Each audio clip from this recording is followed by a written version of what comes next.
I found my parents outside, elderly, shivering, standing on the porch of my home like beggars, while inside my in-laws drank wine, laughed, and celebrated as if they owned it all. My father's hands trembled. My mother's lips were blue. They looked at me with shame, not anger.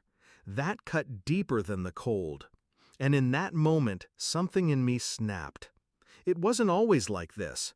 When I married into her family, they smiled, shook my hand, pretended to welcome me. Her parents offered advice. Her siblings cracked jokes. Her uncles called me lucky. But under the politeness, there was always the shadow.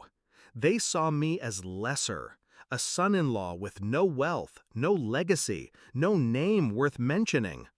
I thought I could win them over with patience, with time, with success. And I did succeed. Promotions, a house, stability. Everything I built was for her and for the family we were supposed to be. But with every achievement, her family only reached deeper into my life until the lines blurred. My wife let it happen. And now, years later, my own parents were locked outside while they feasted at my table. The betrayal didn't come with fireworks. It came with whispers. My wife insisting it's easier if my parents handle the finances. Her brother temporarily storing his business inventory in our garage. Her mother making copies of the house keys for emergencies. Each step small, each request harmless. Until one day, my parents knocked and no one answered. They weren't wanted in my house. The locks had been changed. I didn't confront them that night. I didn't shout. I took my parents in, fed them, warmed them, and promised myself I'd never let it happen again. But rage without strategy is wasted. So I started planning, quietly, calculated. Step 1, documents. The deed to the house was still in my name, the mortgage too. They thought handling the finances gave them control, but they never checked the signatures that mattered. Step 2, surveillance. If they wanted to act like it was their house, I let them. I installed cameras, recorded every party, every sneer, every insult. Hours of footage of them toasting in my living room, mocking my parents, belittling me. Step 3, timing. They had grown too comfortable, too loud, too entitled, which meant their downfall would be public. The chance came quicker than I expected. My in-laws threw a grand dinner at my house, invited half the neighborhood, even people from her father's business circle. They called it a family celebration. I arrived late, unannounced, suit-pressed, parents beside me. The room went silent when we walked in. Her mother tried to sneer. "Oh, we didn't know you'd be joining."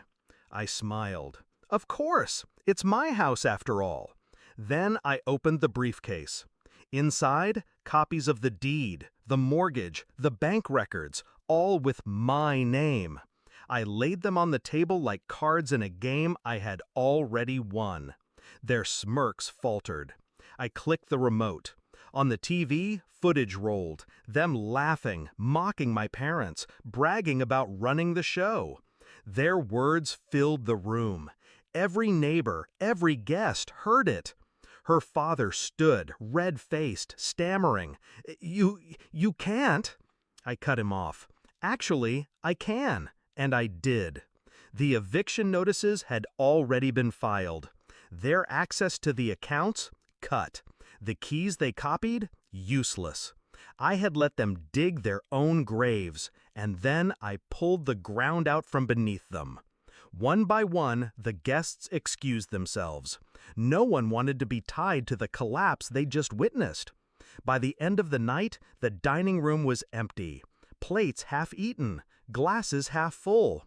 My in-laws sat in silence, their empire of arrogance crumbling in front of them. The climax wasn't loud. It was the silence, the sound of their control evaporating, the way their faces sank when they realized they had nothing. I took my parents' hands and led them to the table. For the first time in 15 years, they sat at the head, where they belonged. I raised my glass. You celebrated while my parents froze outside. Tonight, you learn what it feels like to be left in the cold. I didn't wait for a response. I walked out with my parents, left them sitting in the ruins of the life they thought they owned. Do I regret it? No. They destroyed themselves long before I intervened. All I did was shine a light. Now, when I sit at my table, my parents beside me, I feel no anger, just peace. Because I learned something that night. Betrayal doesn't always scream. Sometimes it locks the door quietly and leaves you outside. And revenge? Revenge is opening the door, only to show them it's no longer theirs.